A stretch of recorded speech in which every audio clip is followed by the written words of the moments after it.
मुझे वो याद है इस कदर कि वो याद नहीं एक एहसास है। उसका चेहरा मेरे दिल में कैद, उसकी रूह मेरे हर सांस में है।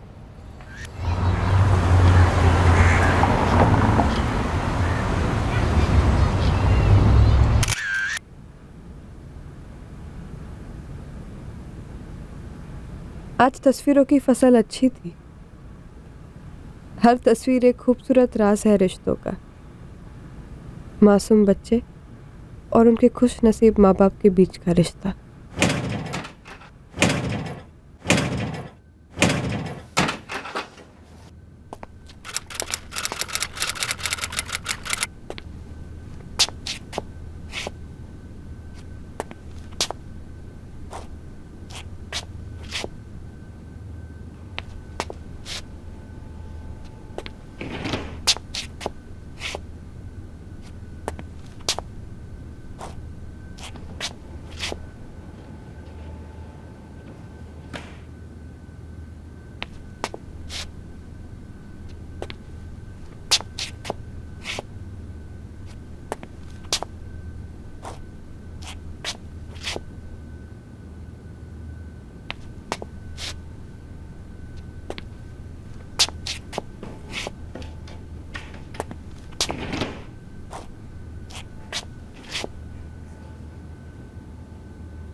सर, भाई बाहर से ताला लगा है पर अंदर कुछ घोटाला लग रहा है। सर, ये बदबू ना गैस लीक की है और ना ही किसी कूड़े कचरे की।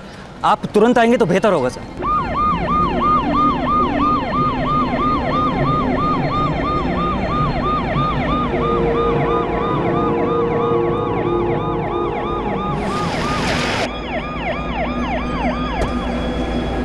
हमें फोन किसने किया था? मैंने सर, माई सेल्फ नितिन राजहंस।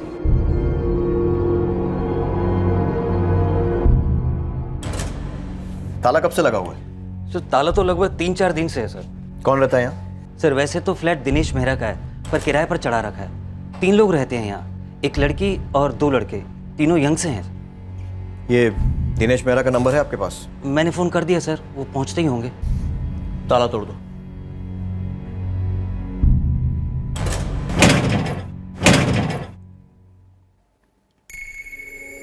लड़की का नाम आपने सोफिया पराशर बताया। ये दोनों लड़के कौन हैं? सर, ये वाला जॉन है और ये करीम है। सर, इस कमरे में अलमारी में सभी चीज़ें लड़की की, कपड़े वपड़े सब, लेकिन बाहर के कमरे की अलमारी पूरी तरह खाली। लड़कों की एक भी चीज़ इस घर में नहीं है। ये दोनों लड़के फुल टाइम यहीं रहते थे? जी सर, पिछले 6 महीने से तो देखता आ रहा हूँ इन तीनों को। वैसे किसी से ज़्यादा बातचीत तो नहीं करते थे, हाय हेलो बस, वो भी आप करो तो। इन तीनों का नंबर है तुम्हारे पास? लड़की का फ़ोन कहीं घर में मिल नहीं रहा। सॉरी सर, मेरे पास तो नंबर नहीं है, पर मकान मालिक दिनेश मेहरा के पास ज़रूर होंगे। क्या हो गया?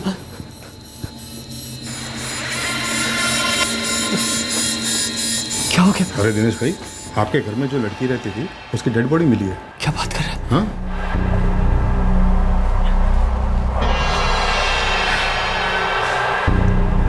ये सब कैसे हो गया इंस्पेक्टर साहब? ये तो मैं आपसे पूछने वाला था। घर आपका है, आपकी किराएदार सोफिया पराशर मर चुकी है और बाकी के 2 किराएदार जॉन और करीम गायब है। उन तीनों के नंबर्स हैं मेरे पास। लीजिए। जी।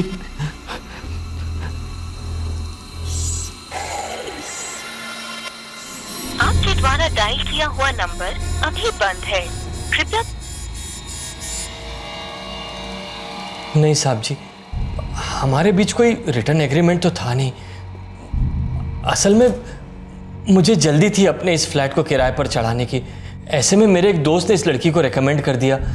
मुझे लड़की ठीक ठाक लगी तो मैंने वहीं के वहीं डन कर दिया बस। और आप जानते थे कि ये दोनों लड़के उसके साथ रह रहे हैं? जी, ये सोफिया कभी झूठ वूठ नहीं बोलती थी। जैसे ही वो दो लड़के उसके साथ रहने के लिए यहाँ आए, उसने फौरन मुझे फ़ोन कर दिया। मेरे दो दोस्त हैं, करीम शेख और जॉन। दोनों ही मेरे बहुत क्लोज है दिनेश जी। अब तुम्हारे फ्रेंड्स हैं तो तुम्हारे जैसे ही होंगे। मैं गारंटी देती हूँ दिनेश जी, अगर थोड़ा भी 19-20 होता तो मैं खुद उनके साथ नहीं रहती। मुझे तुम पर पूरा भरोसा है और सिर्फ इसी भरोसे की वजह से मैं तुम्हें अलाउ कर रहा हूँ। ओके? Thank you sir. और आपने किसके भरोसे पर, मतलब गारंटी पर अपना फ्लैट सोफिया को किराए पर दिया था? मेरा एक दोस्त है समीर भारद्वाज, उसकी 2 व्हीलर की एजेंसी है। सोफिया उसी के यहाँ एम्प्लॉय थी। सर, सोफिया पराशर, करीम शेख और जॉन, तीनों के नंबर स्विच ऑफ है। तीनों के कॉल रिकॉर्ड्स निकलवाओ और फ्लैट को दोबारा बारीकी से स्कैन करो, फिर सील करो। सर, आपका ये दोस्त समीर भारद्वाज, इसका शोरूम कहाँ है? यहीं पास ही में है। आइए मैं आपको ले चलता हूँ, चलिए। रुकिए दिनेश जी, क्या कोई ऐसी बात है जो हमें मालूम होनी चाहिए पर आप शायद बताना भूल गए या फिर टाल रहे हो? नहीं जी, ऐसी तो कोई बात नहीं है। सोफिया मारी गई थी। उसके फ्लैटमेट्स करीम शेख और जॉन दोनों गायब थे। जाहिर है कि शक की सुई सीधे इन दोनों पर आ टिकी थी। फ्लैट से करीम शेख और जॉन की सारी चीजें भी गायब थी। यह माना जा रहा था कि इन दोनों ने सोफिया का कत्ल किया और फरार हो गए। लेकिन सोफिया ने जिन लड़कों की गारंटी दी थी, अगर उन्होंने ऐसा किया था तो आखिर क्यों?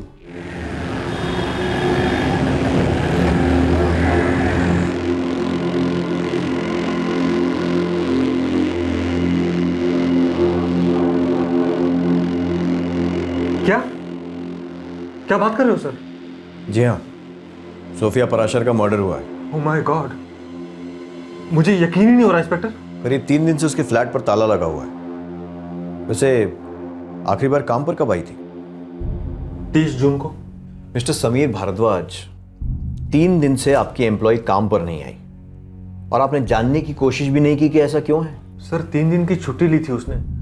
4 जुलाई को फिर से ड्यूटी ज्वाइन करने वाली थी। 4 जुलाई, जो कि आज है। सोफिया 3 दिन की छुट्टी तो बहुत लंबी हो जाएगी। जी सर, पर एक्चुअली मैं अपने कुछ फ्रेंड्स के साथ आउट स्टेशन जाने का प्लान बना रही हूँ।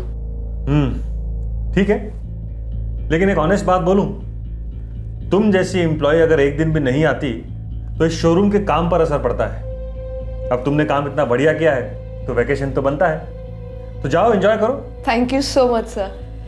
इसीलिए सर 3 दिन तक कांटेक्ट करने का सवाल ही नहीं था। उसने कहा था अब आ जाएगी तो आ जाती, पर अब ये। सोफिया के 2 दोस्त करीम शेख और जॉन, जानते हैं उन्हें? नहीं सर, नहीं जानता। पर कोई सोफिया को क्यों मारेगा? इतनी होनहार लड़की थी वो, मेरी बेस्ट एम्प्लॉय थी। काफी अलग लड़की थी सर। उसे कुछ करना था। फोटोग्राफी का बहुत शौक था उसे और अच्छी फोटोग्राफर थी।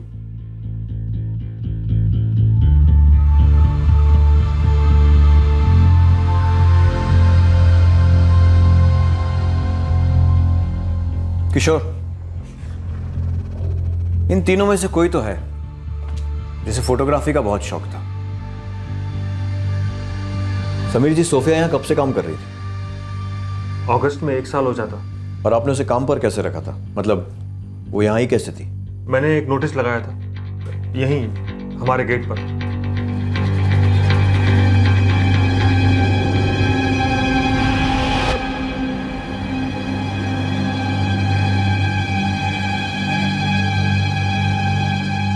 वो खुद चलकर आई और वो तय करके आई थी कि ये नौकरी वो लेकर रहेगी।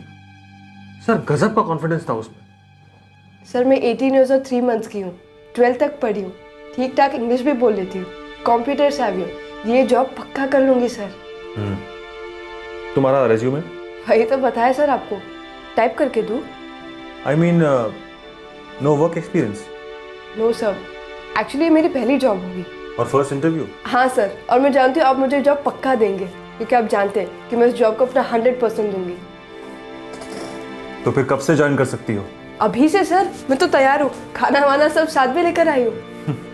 तुम कहाँ रहती हो? सर जगह ढूंढ रही हूँ। मतलब तुम हो कहाँ से और घर पे कौन कौन है? बचपन से एक ऑर्फनेज में रहती आई हूँ। मैंने वहाँ कहा था उनसे कि जैसे मुझे जॉब लग जाएगी मैं वहाँ से निकल जाऊंगी, और अब जैसे आपने मुझे जॉब दे दी है तो सैलरी से किराया भी भर दूंगी। Life is set sir. ठीक है, तुम कल से ज्वाइन कर सकते हो। सर सोफिया बहुत स्मार्ट थी, सारा काम उसने बहुत जल्दी पिकअप कर लिया था। इतनी शिद्दत से काम करती थी, मैंने सालों में ऐसा हार्ड वर्किंग किसी को नहीं देखा।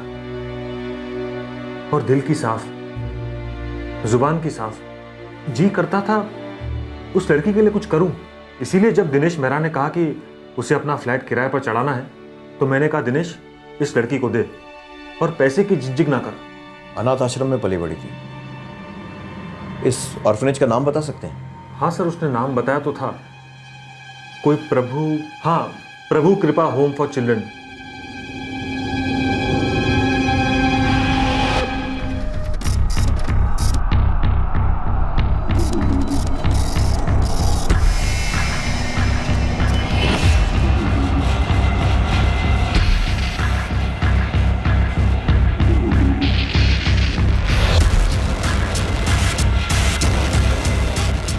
सर सोफिया के कॉल रिकॉर्ड्स में एड्रेस दिनेश मेहरा के फ्लैट का है, तो बाकी दोनों के कॉल रिकॉर्ड्स में किसी अनवर मसूद का केयर ऑफ एड्रेस दिया गया। सर ये करीम शेख और जॉन, इनके कॉल रिकॉर्ड में शक करने जैसा कुछ मिला नहीं, पर तीनों फ़ोन एक साथ स्विच ऑफ हुए थे 5 मिनट आगे पीछे।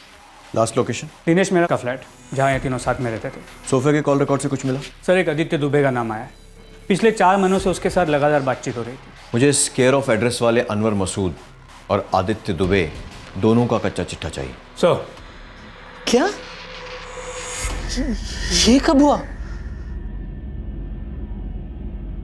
अच्छा आदित्य सुनो, मैं तुम्हें 2-3 दिन तक फ़ोन नहीं कर पाऊंगी, मैसेज नहीं, कॉल नहीं, कुछ भी नहीं। हाँ मैं मर थोड़ी जाऊंगा तुमसे बात नहीं करूंगा तो, लेकिन इतना तो बता दो, जा कहाँ रही हो? शायद शिमला या कहीं और। ओहो क्या बात है, मजे करो, ऐश करो। और हाँ एक बात और कहनी थी। क्या? यही I'll miss you।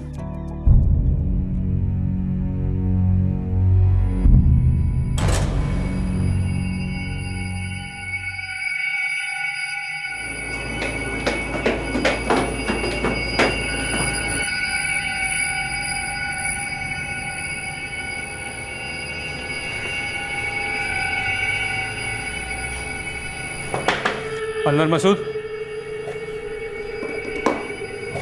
जी फरमाइए। करीम शेख और जॉन, इन दोनों को तो आप जानते होंगे।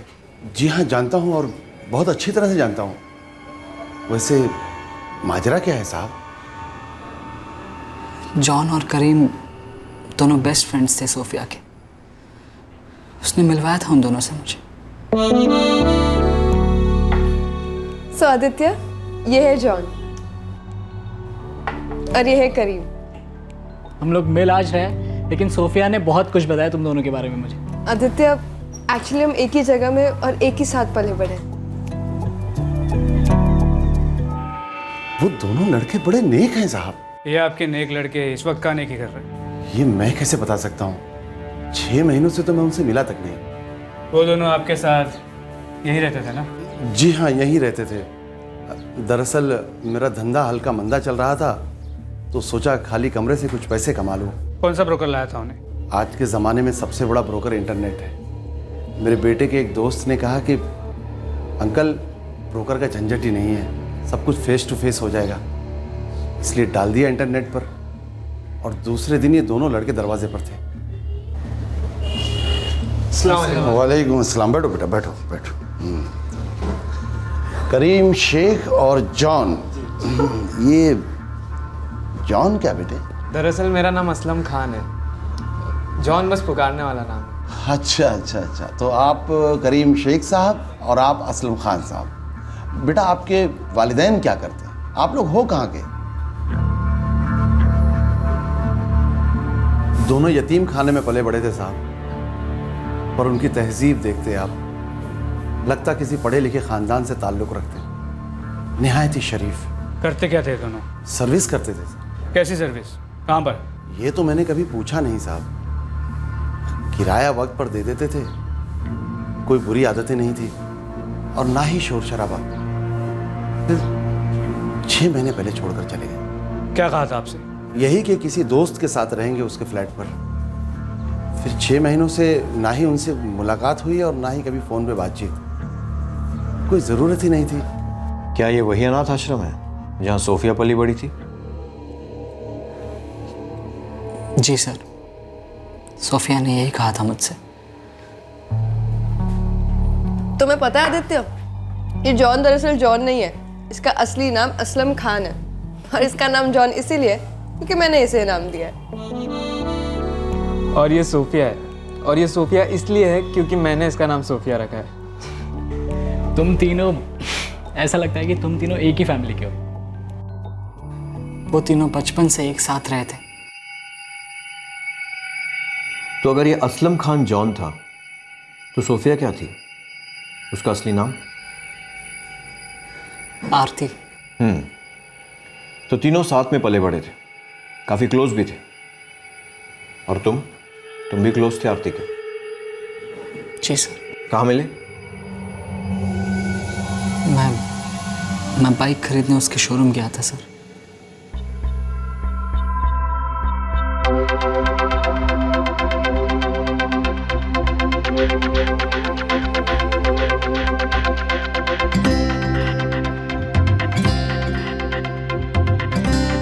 बाइक से ज्यादा मुझे सोफिया पसंद आ गई। बाइक तो मैंने खरीद ली, अब सोफिया का दिल जीतना बाकी था।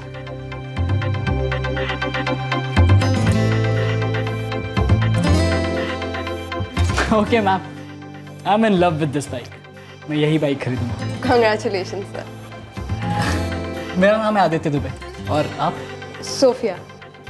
आइए सर, हैव अ सीट। और मैं पेमेंट कैश में करूंगा। Sure sir. और हाँ, मैं बाइक भी आज ही ले जाऊंगा।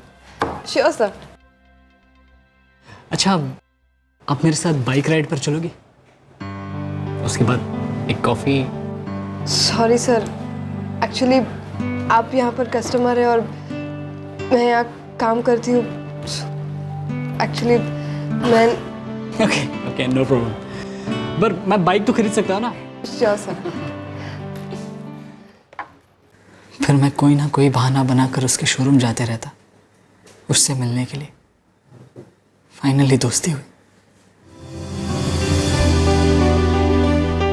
सर, दोस्ती मेरे लिए एक सीढ़ी थी उसके दिल तक पहुंचने की।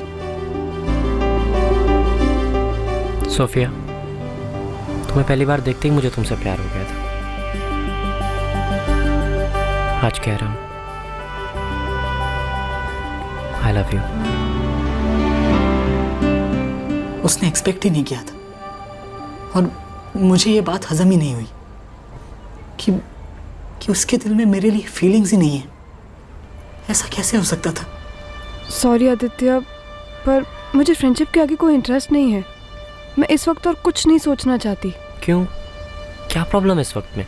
आदित्य, ये वक्त कुछ करने का है, कुछ बनने का है।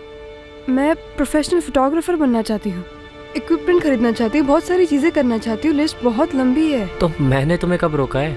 मुझे कोई डिस्ट्रैक्शन नहीं चाहिए। मेरी फीलिंग्स डिस्ट्रैक्शन है? प्लीज़ आदित्य, ऐसा मत कहो। मुझे तुम्हारी दोस्ती अच्छी लगती है। प्लीज़ उसे वहीं तक रखते हैं। मैं बंधना नहीं चाहती। मुझे सोफिया कभी समझ ही नहीं आई। मैं डिसअपॉइंट हो गया, पीछे हट गया, उससे मिलना बंद कर दिया मैंने। सर, जिससे प्यार करते हो उसके साथ सिर्फ फ्रेंडशिप कभी नहीं हो सकती सर, और मुझसे तो नहीं हो पा रही थी। और इसीलिए मैंने फुल कट ऑफ कर लिया। कॉल्स भी, मैसेजेस भी, सब कुछ।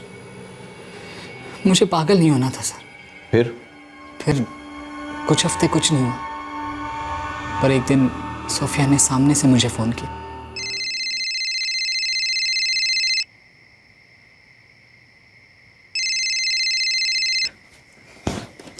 देखो सोफिया, अब तुम्हारी बारी है समझने की। ओके, मुझे तुमसे कोई बात नहीं करनी, कोई कांटेक्ट नहीं रखना, सिंपल।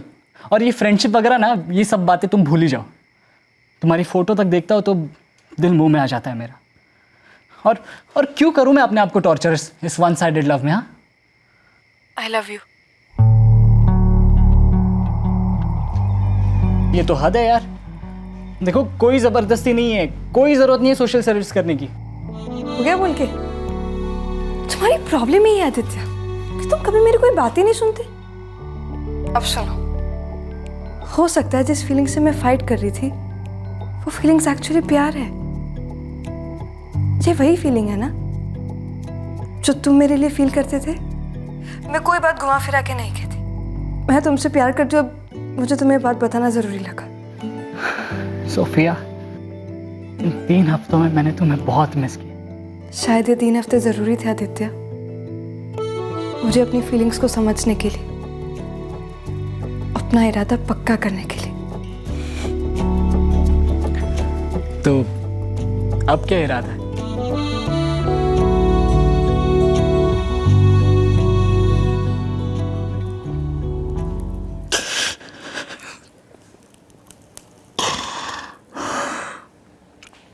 असलम खान उर्फ जॉन या करीम शेख सोफिया को क्यों मारते? क्या उन्हें तुम्हारे और सोफिया के रिश्ते से कोई प्रॉब्लम थी? मुझे नहीं पता सर। सोफिया ने कभी कुछ नहीं कहा, बस वो उनसे बहुत करीब थी।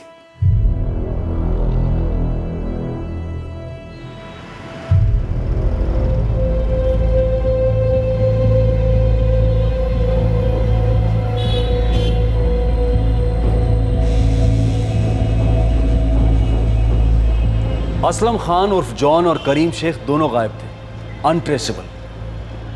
इन 2 लड़कों के लिए पूरे दिल्ली शहर में सर्च ऑपरेशन लॉन्च किया गया, लेकिन पुलिस इन 2 युवकों तक पहुंच ही नहीं पा रही थी। वो आरती पराशर उर्फ सोफिया के कत्ल में प्राइम सस्पेक्ट्स थे, लेकिन फिर भी उनके बारे में खबर का एक तिनका भी सामने नहीं आ रहा था।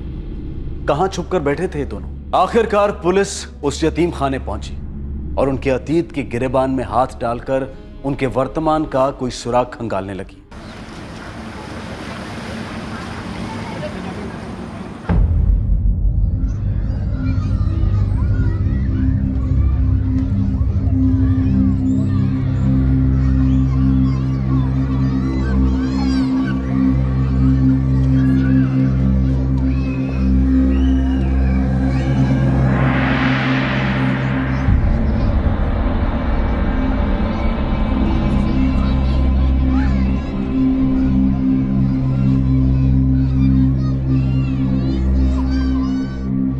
I'm sorry ऑफिसर्स, मुझे नहीं पता जॉन और करीम कहाँ मिलेंगे। कुछ तो आइडिया होगा आपको, कोई एड्रेस या कुछ और? वैसे जॉन, सोफिया और करीम के फैमिलीज के एड्रेसेस है हमारे ऑफिस के फाइल में। क्या? पर ये तीनों तो अनाथ थे ना? लोगों के दिलों में ऑर्फनेजेस के बारे में कुछ गलत फहमियाँ हैं। जॉन और करीम को यहाँ गेट पर कोई छोड़ कर नहीं गया था, उन्हें यहाँ पर लाया गया था। करीम को उसका बड़ा भाई आतिफ शेख यहाँ लेके आया था और असलम खान उर्फ जॉन उसे उसका पिता फारूक हबीब खान यहाँ पर लेके आया था।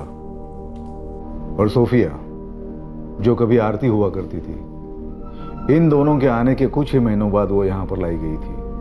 उसे उसकी मदर यहाँ पर लेकर आई थी, सीमा पराशर। मम्मी तुम आओगी ना? हाँ बेटा। नानी भी आएगी ना? नानी भी आएगी। पापा पापा आएंगे?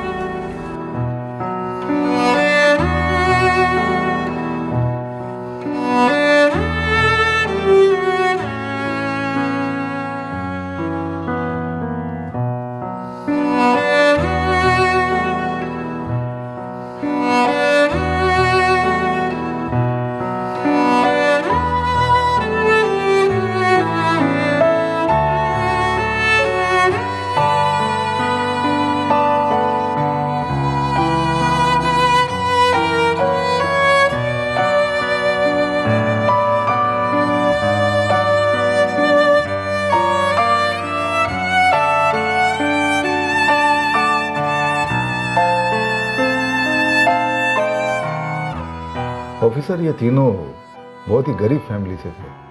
तीनों इतने चिपक के रहते थे कि जैसे एक ही फैमिली से हो।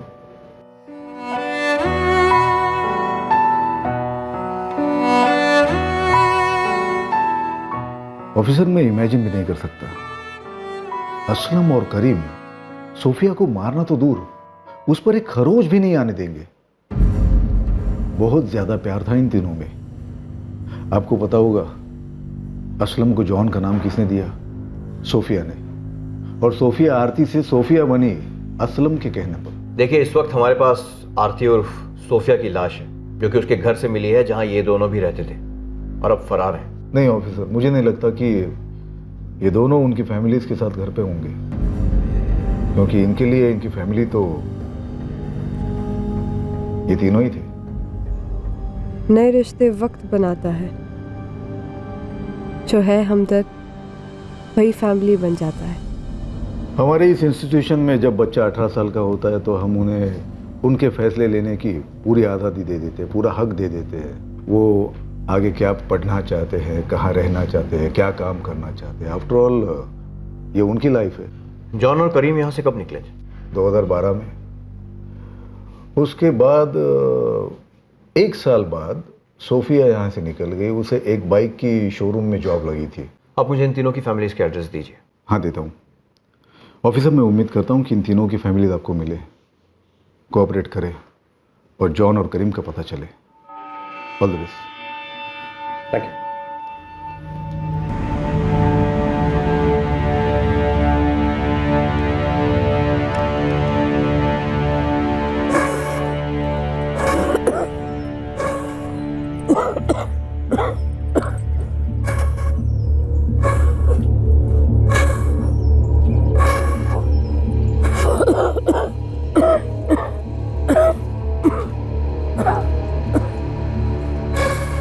उषा पाराशर,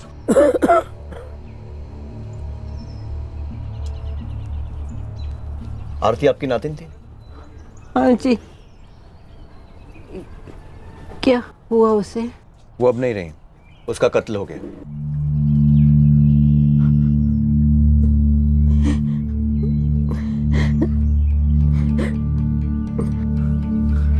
कब, कहाँ? दिल्ली में, पिछले हफ्ते। उसकी लाश मुर्दा घर में पड़ी है। एक अरसा हो गया आरती का चेहरा देखे हुए।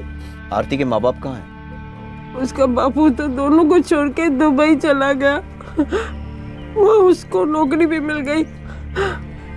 सुना उसको एक लड़की भी मिल गई। बुला दिया उसने मेरी बेटी को और अपनी बेटी को, और लौट कर नहीं आया। और आरती की माँ सीमा, जो उसे अनाथ आश्रम छोड़कर आई थी? जब वो आरती को अनाथ आश्रम छोड़ के आई तो वो अपने अंतिम दिन गिन रही थी,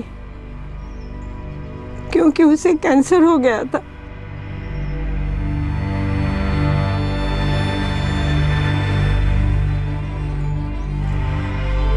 सीमा के बापू को लकवा मार गया था। उन्होंने खाट पकड़ ली थी और मेरी बुढ़ी हड्डियां भी जवाब दे चुकी थी। हमसे छोटी सी बच्ची आरती संभाली नहीं जाती थी, इसीलिए सीमा उसे अनाथ आश्रम छोड़ के आई थी।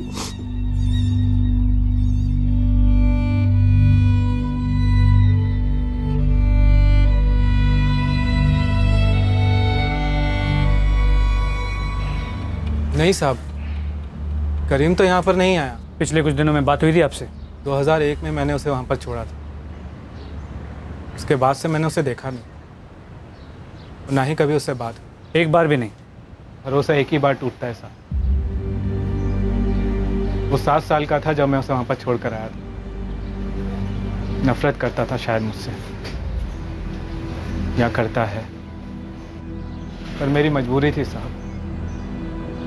मम्मी अब्बू का इंतकाल हो चुका था और मेरी हैसियत नहीं थी कि मैं उसे संभाल सकूं। मेरे पास और कोई चारा भी नहीं था साहब। अगर वो तुम्हें कांटेक्ट करता है तो ये रहा मेरा नंबर।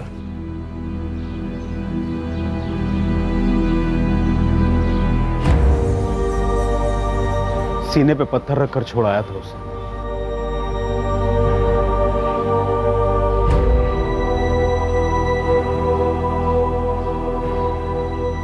नौकरी गई थी। असलम की अम्मी ने मुझे तलाक दे दी।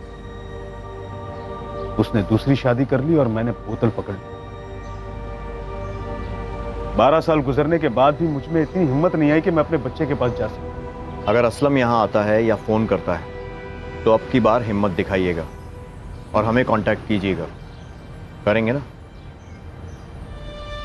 मेरी माँ नाना नानी मुझे याद है, पर मुझे मेरे पापा की बहुत याद आती है। मेरे पापा कहाँ है, क्यों नहीं लौटे, इसकी सच्चाई क्या है मुझे नहीं पता, लेकिन मैं हमेशा सोचती थी कि मेरे पापा मुझसे बहुत प्यार करते थे, बहुत प्यार।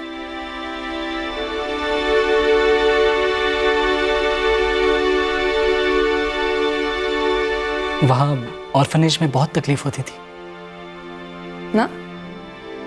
जॉन और करीम थे ना हमेशा मेरे लिए। हम लड़ते झगड़ते, फिर हम सुलह भी कर लेते, पर कभी भी एक दूसरे का हाथ नहीं छोड़ते। आदित्य, अब हम तीनों दर्द के धागे से जुड़े थे, और दर्द खून से ज्यादा गाढ़ा होता।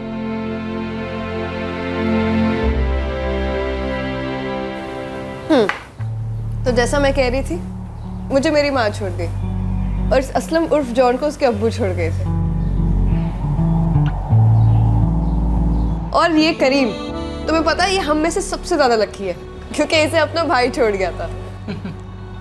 पता है आदित्य, हम तीनों की ना फुल ऑन बॉलीवुड कहानियां थी। मतलब कंपटीशन लगती थी कि किसकी कहानी किसे ज्यादा रुला देगी। लेकिन फिर हमने सोचा कि नो रोना नो धोना, जो है सो है, उसे एक्सेप्ट करो और आगे बढ़ो।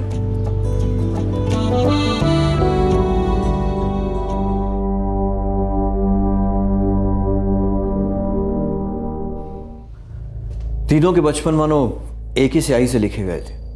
और जवानी भी सर। तीनों ने बहुत मेहनत की थी अपनी ज़िंदगी को कुछ बनाने के लिए। किसी के मुंह से उनके लिए एक बुरी बात नहीं निकली। और फिर सोफिया मारी जाती है और उसके वो दो पक्के दोस्त, इनफैक्ट उसकी फैमिली, जॉन और करीम, फरार है। सर हो सकता है वो फरार नहीं, गायब है, गायब किए गए हैं। मतलब? सर हो सकता है दोनों सस्पेक्ट नहीं, एक्चुअली विक्टिम्स हो, और ये कहानी कुछ और ही हो। जिससे प्यार करते हो उसके साथ सिर्फ फ्रेंडशिप कभी नहीं हो सकती सर, और मुझसे तो नहीं हो पा रही थी, और इसीलिए मैंने फुल कट ऑफ कर लिया। पर एक दिन सोफिया ने सामने से मुझे फ़ोन किया। मैं तुमसे प्यार करती हूँ, अब मुझे तुम्हें बात बताना ज़रूरी लगा। इन्हें जिंदगी से जितने भी शिकवे थे इन्होंने खुद उसे दूर किया। फिर भला किसी को इस लड़की से क्या गिला हो सकता है? और इसके वो दो दोस्त, असलम उर्फ जॉन और करीम, वो दोनों सोफिया से किस बात पर इतना खफा हुए कि उसे मार दिया? और अगर ऐसा हुआ है जैसा तुम सजेस्ट कर रहे हो कि वो दोनों भी किसी और की नाराजगी का शिकार हुए हैं, तो वो कौन है? आदित्य दुबे। सर इस आदित्य दुबे को खोलना होगा। हो सकता है इस सैड लवर बॉय चेहरे के पीछे कुछ और ही छुपा। I think you are right. इस लड़के में कुछ तो ऑफ है, जैसे गाने में एक गलत सुर। सर बताया तो था मैंने, वो अपने फ्रेंड्स जॉन और करीम के साथ हॉलीडे पर जा रही थी 3 दिनों के लिए। कहाँ जा रही थी? शायद शिमला। उसने कॉल किया था मुझे ये कहने के लिए कि 3 दिनों के लिए वो ना ही मुझे कोई कॉल करेगी और ना ही कोई मैसेज। उसने ऐसा क्यों कहा? मतलब मुझे बड़ा अजीब लग रहा है। हाँ ठीक है, तुम्हारी गर्लफ्रेंड अपने दोस्तों के साथ बाहर जा रही थी, समझ सकते हैं, पर वहाँ से ना मैसेज ना कॉल, ये क्या बात हुई? मुझे नहीं मालूम सर। सोफिया मूडी थी। मूडी? सोफिया से जुड़े कुछ लोगों से बात की है हमने, और मूडी तो उसे किसी ने नहीं कहा। किसी ने भी नहीं। उस दिन उसके मोबाइल फोन की लोकेशन क्या थी? ठीक है, सारे डिटेल्स जल्द से जल्द निकलवाओ और मुझे फैक्स कर दो। सर सोफिया उन दोनों पर उतना भरोसा करती थी जितना कोई अपने सगे घर वालों पर करता। क्या इस असलम उर्फ जॉन या करीम की सोफिया के साथ सिर्फ दोस्ती थी या कुछ और भी? कुछ और मतलब? मतलब दोनों में से किसी का सोफिया के साथ अफेयर? नहीं नहीं सर, अगर ऐसा होता तो सोफिया मुझे बताती।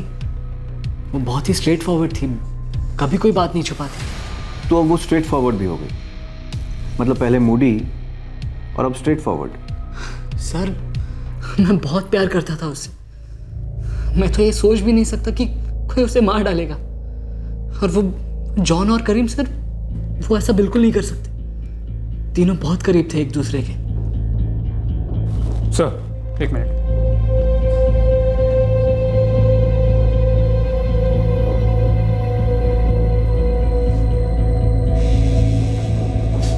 सर 1 जुलाई को जब सोफिया का मर्डर हुआ, इस अदिति दुबे की फ़ोन की लोकेशन उसके घर पर ही थी। और उन 3 दिनों में सोफिया के नंबर से ना उसे कोई फ़ोन आया, ना उसने कोई फ़ोन किया।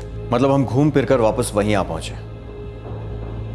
हमारे पास 2 सस्पेक्ट्स हैं, जॉन और करीम, जो कि हमें नहीं पता कि फरार हो गए हैं या गायब किए गए। किशोर, सिचुएशन एनकरेजिंग नहीं है। पुलिस को सोफिया के कत्ल का कोई दूसरा एंगल पकड़ में नहीं आ रहा था, लेकिन जॉन और करीम का भी कुछ पता नहीं चल रहा था। यह केस एक अंधी गली में आ फंसा था और एक ब्रेक थ्रू मिलना बेहद जरूरी था। और फिर जैसे कई पेचीदा केसेस में होता आया है, सोफिया मर्डर केस में भी आखिरकार अंधी गली रोशन हुई। अब दिल्ली दूर नहीं थी।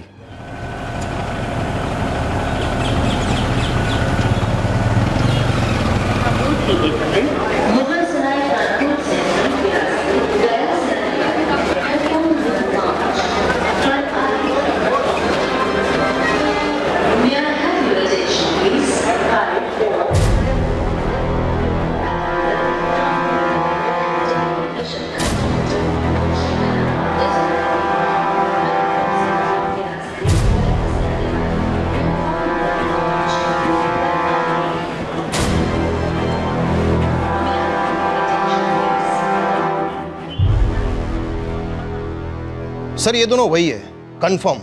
ध्यान रखने के लिए एक आदमी छोड़ दिया उनके पीछे। लग रहा है शहर छोड़ के भागने की फिराक में दोनों। ठीक है सर, वो दोनों अब तक वही हैं। गुड, अब एक्शन का टाइम आ गया है।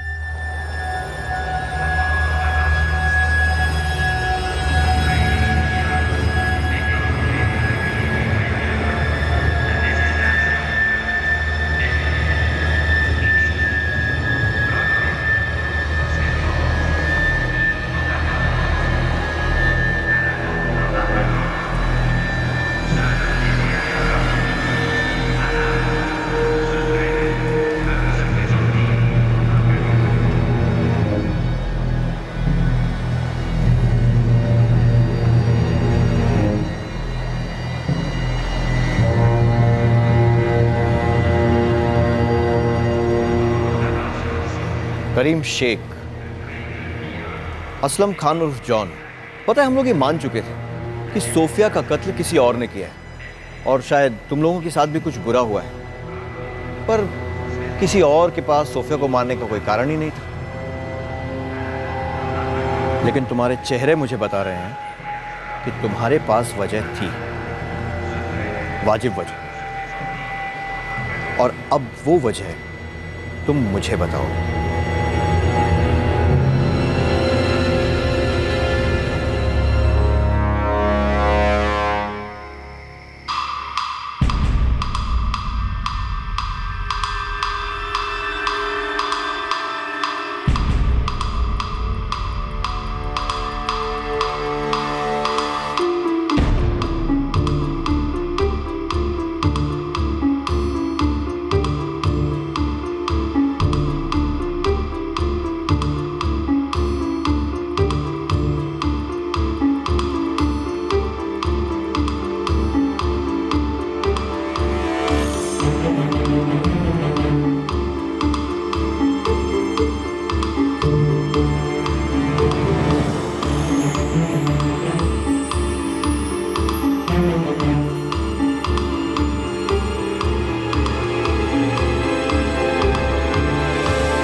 क्या हुआ करीम? चल जल्दी चल। मुझे थोड़ा वक्त चाहिए जॉन। किस लिए? बस चाहिए।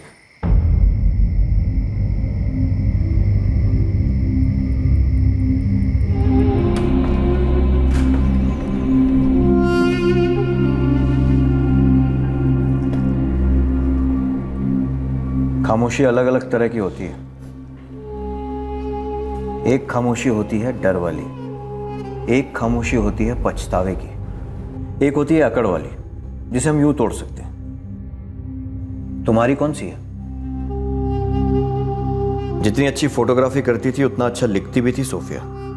डायरी पढ़ी है मैंने उसकी। क्यों मारा उसे?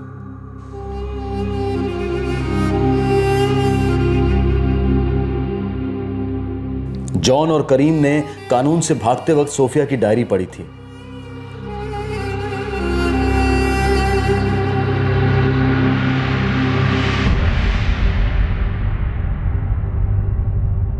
अपने ही घर में छुपके से घुसना, उसका अपना अलग ही मजा है। किसी अपने का तुमसे शिकवा होना तकदीर का दिया हुआ तोहफा है।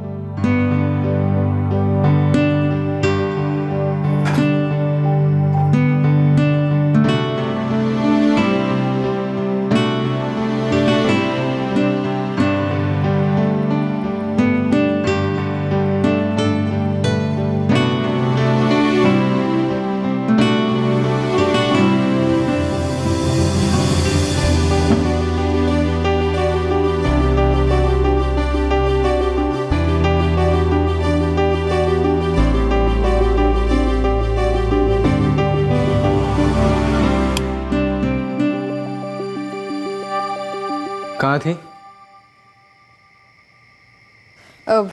दोस्तों के साथ थी करीम। ये क्या चल रहा है? 2-3 दिन से देख रहा हूँ रोज रात को लेट आना। ये चल क्या रहा है आखिर?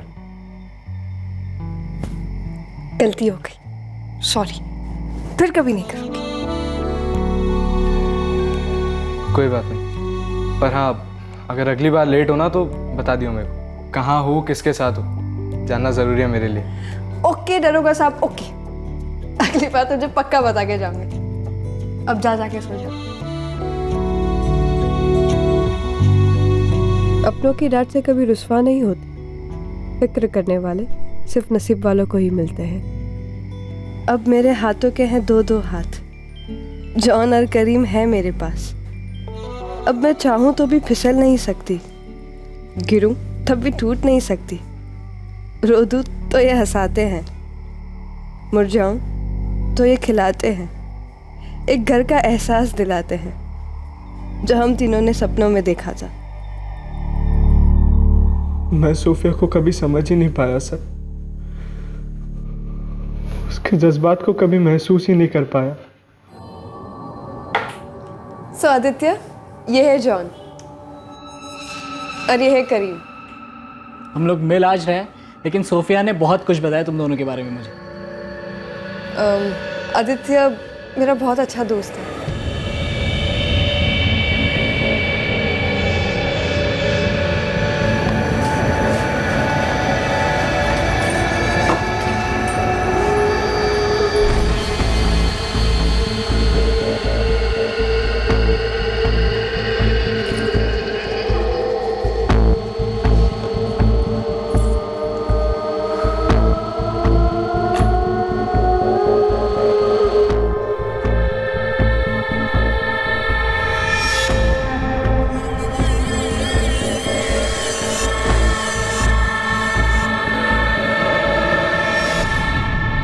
सॉरी करीम।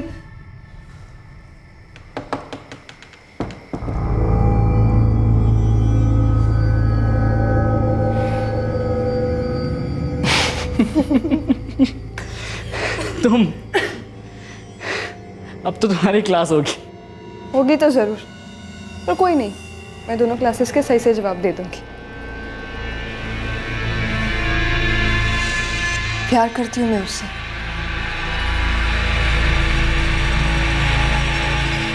सोफिया कहीं ऐसा तो नहीं आदित्य मजे मार रहा है, टाइम पास कर रहा है तेरे साथ? नहीं जॉन, वो वाकई में बहुत सीरियस है मेरे साथ। काफ़ी अरसे से मैं उसको जानती हूँ। और ये फैसला मैंने सोच समझ कर ही किया है। तुम दोनों यकीन मानो मेरा, हम दोनों बहुत सीरियस हैं।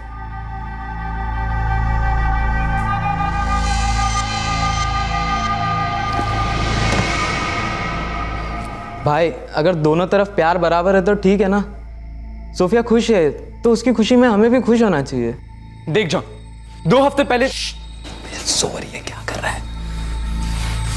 देख, 2 हफ्ते पहले सोफिया ने कहा था कि उसे सिर्फ फोटोग्राफी पर ध्यान देना। उसे ये लव शव के चक्कर में पड़ना ही नहीं, ना तो उसके पास टाइम है और ना ही उसे इंटरेस्ट। अच्छा, पर ये बात किस बात पर निकली? सोफिया तुझे ये सब क्यों बोल रही थी?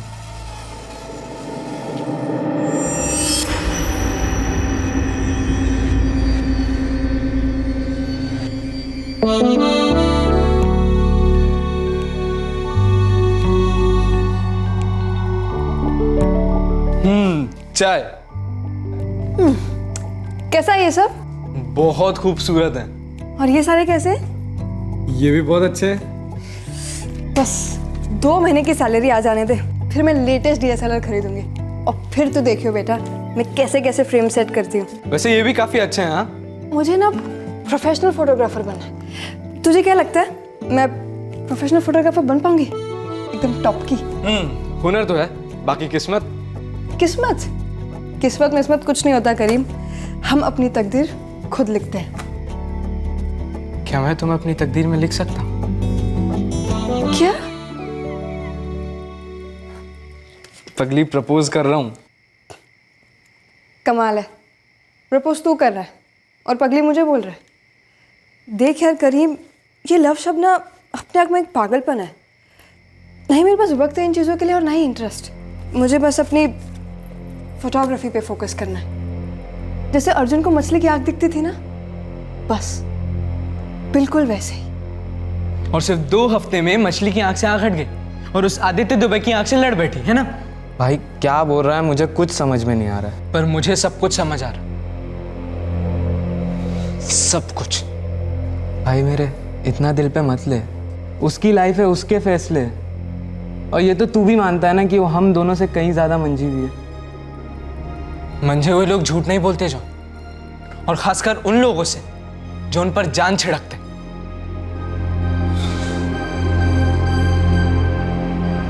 करीम, मेरे बचपन के दोस्त, मुझे माफ कर। तेरी मोहब्बत मुझे कबूल नहीं, पर तेरी दोस्ती के बिना मुझे जिंदगी कबूल नहीं। तेरे इजहार को मैंने हंसकर टाल दिया, एक सफेद झूठ का सहारा भी लिया।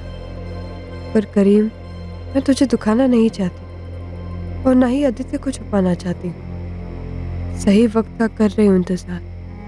कब तुम दोनों को बता दूं कि आदित्य है मेरा प्यार। करीम, मैं जानती हूँ तू भी इंतजार में खड़ा है, पर यह भी जानती हूँ कि तेरा दिल कितना बड़ा है। मेरे बचपन के दोस्त, मुझे माफ कर, मुझे समझ और मुझे विदा कर।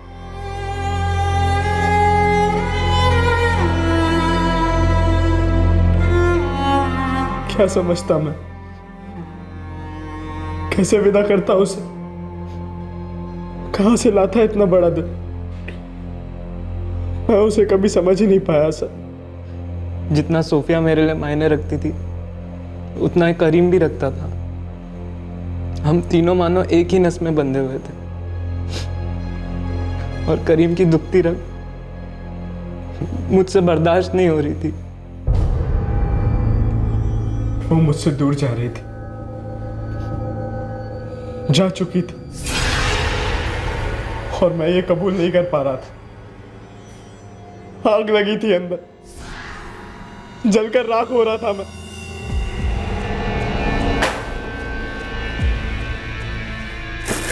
ओए, क्या बात है? बचपना छोड़ यार करीम, बता ना क्या बात है। क्या बता? जो तुझे बताया तुझे समझ आया नहीं? 12 साल से तेरे साथ एक साई की तरह आ रहा हूं। तुझे बचाता आया हूं, तेरा ख्याल रखता है। मैंने कभी इस बात से मना किया है करीम? ठीक, मैं ज्यादा बोलती नहीं, लेकिन इसका मतलब ये नहीं कि मैं अंधी हूँ। अंधी है तू। इतने सालों में तुझे कभी मेरा प्यार नहीं दिखा, और अब उस आदित्य की दौलत ने तुझे अंधा कर दिया। आदित्य को बीच में मत ला यार प्लीज। क्यों नहीं लाऊं? अरे वो है हमारे बीच में, वो हमारे बीच में हड्डी बना हुआ है। सोफिया उसे निकाल दे। देख देख, तेरी तकदीर ना मुझसे जुड़ी। मैं तेरे लिए हूं और हमेशा रहूंगा। करीम, करीम देख यार, मैं तेरे लिए अपनी जान दे सकती हूँ, लेकिन मैं तुझे अपनी जान नहीं कह सकती। यार मैं तुझसे बहुत करती हूँ, लेकिन सिर्फ एक दोस्त की तरह, और मोहब्बत सिर्फ आदित्य से करती हूँ। प्लीज यार इस बात की कदर कर, मैं आदित्य को कभी नहीं छोड़ूंगी।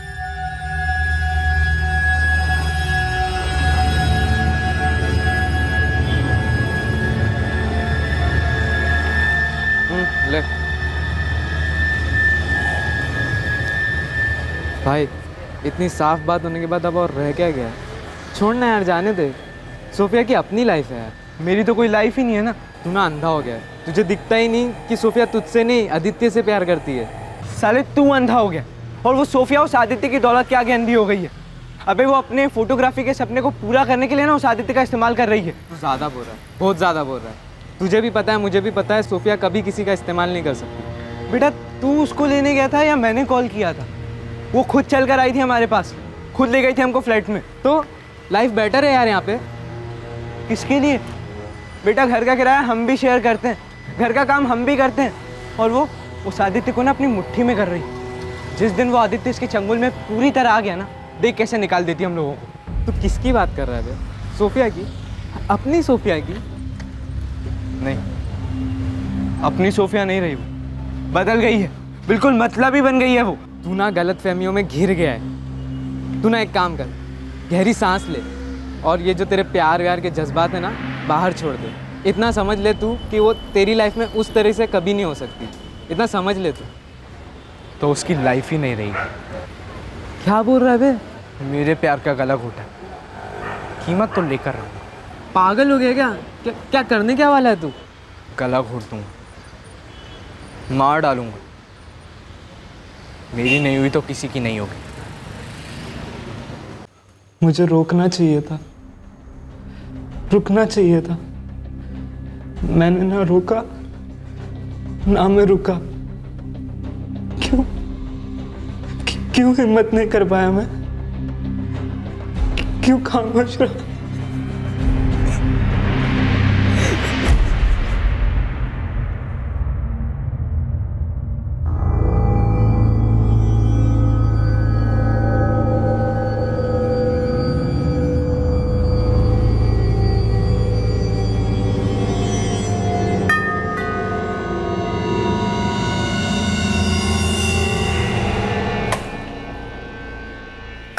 तुम दोनों अभी भी फोन लगा रही थी, ना कोई मैसेज ना कॉल। कितनी परेशान हो रही थी। ये बिल्कुल नॉट डन है।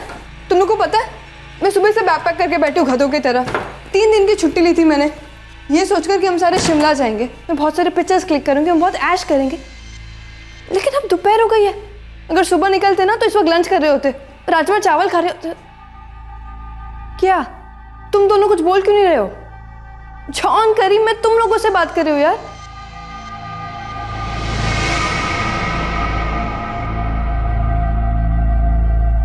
लास्ट टाइम पूछो सोफिया, उस आदित्य को छोड़कर मुझसे शादी करेगी? हद है यार, मतलब मैंने तुझे पहले भी बोला था ना कि तू ना के सिवा कुछ नहीं सुनेगा। मैं तुझे आखिरी बार बोल रही हूँ, मैं और आदित्य प्यार करते एक दूसरे से, और एक दिन हम शादी भी ज़रूर करेंगे। तुझे अगर ये बात कबूल करने में इतनी प्रॉब्लम हो रही है, दर्द हो रहा है ना, तो एक काम करते हैं, हम अलग हो जाते हैं। दोस्ती का गला घोटने से अच्छा है ना कि हम दोस्ती से दूर रहें। यार वक्त देते एक दूसरे को। हाँ यही सही होगा, क्योंकि तू तो समझने से रहा। या तो मैं कोई फ्लैट देख लेती हूँ या तू कोई फ्लैट देख ले, पर इतना तो पक्का है कि हमें अलग होना ही होगा।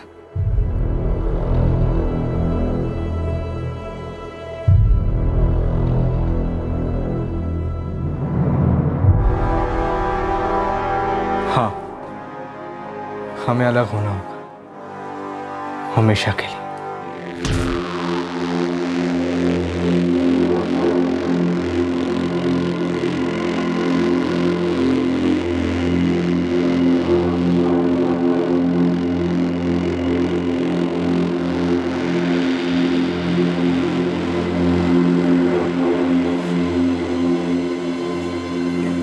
तुमने अपनी बचपन की दोस्त का इतनी बेरहमी से कत्ल कर दिया और तुम देखते रह गए।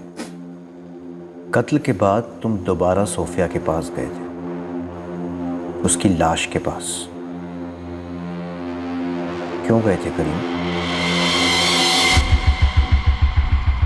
इतनी घिनौनी हरकत, इतनी विकृत, इतनी भयंकर। उसकी रूह मेरे हर सांस में है। खाली झूले से डरती थी, पर उन झोंकों से नहीं, क्योंकि वो धक्का मेरे पापा देते थे, जो मेरे लिए उन हवाओं को भी रोकते थे। वो वहीं थे, मेरा साया बनकर, मेरे आगे भी मेरे पीछे भी। मैं बिन झूले की भी झूलती उस साये की बाहों में। तुम लौटे क्यों नहीं बाबा?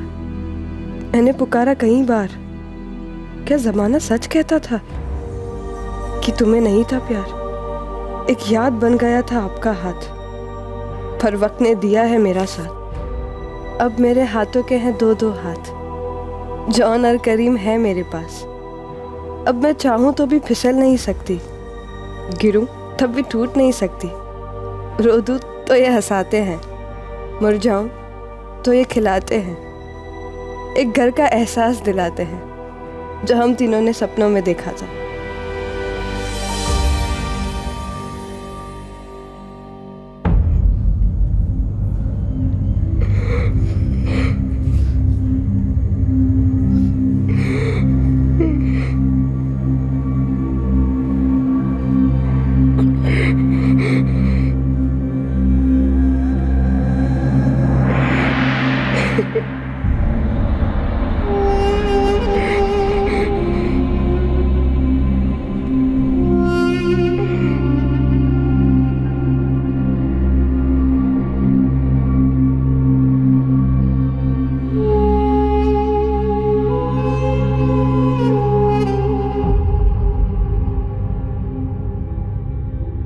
आरती पराशर उर्फ सोफिया का अंतिम संस्कार उस यतीम खाने के अधिकारियों ने किया जिन्होंने बचपन से उसकी देखभाल की थी। आदित्य दुबे सोफिया का प्यार जरूर था, पर सोफिया का असलम खान उर्फ जॉन और करीम शेख के साथ एक दर्द और भाईचारे का अटूट रिश्ता था, जिसे उन्होंने बड़ी बेरहमी से तोड़ दिया। आज वो दोनों जुडिशियल कस्टडी में हैं। उन पर आईपीसी की धारा 302 और 201 के तहत कत्ल और सबूत मिटाने के चार्जेस लगाए गए हैं, और करीम पर आईपीसी की धारा 376 के तहत रेप के चार्जेस भी लगे हैं। वफादारियों के बीच पिसा जॉन आज पछता रहा है कि वो अपने करीबी दोस्त करीम को सही राह दिखाकर रोक नहीं पाया अपनी दूसरी करीबी दोस्त सोफिया का कत्ल करने से। वो दोनों के करीब था, लेकिन दोनों के ही काम ना आ सका। करीम शेख को भी अपने किए पर पछतावा है। उसने प्लान बनाया था कि जॉन और वो सोफिया से ताल्लुक रखने वाले सभी डॉक्यूमेंट्स गायब कर देंगे, ताकि एक पॉइंट के बाद इन्वेस्टिगेशन बंद हो जाए और वो कभी ना पकड़े जाएं। इस फिराक में उन्होंने सोफिया की डायरी भी चुराई थी, और उस डायरी को पढ़कर ये दोनों युवक चूर चूर हो गए। लेकिन पछतावा सिर्फ तब काम आता है जब शिकवा दूर करने की गुंजाइश हो। जॉन और करीम के केस में अब काफी देर हो चुकी है। करीम का बेबुनियाद शिकवा और जॉन की डरी दबी चुप्पी ने सोफिया की जिंदगी को बेवक्त छीन लिया। जो मेहनत और उम्मीद की मिसाल थी, जिन हाथों को उसने अपना सहारा समझा, उन्हीं हाथों ने उसका गला घोंट दिया। इस तरह के और भी एपिसोड देखने के लिए हमारे चैनल को सब्सक्राइब करें और बेल आइकन दबाना ना भूलें।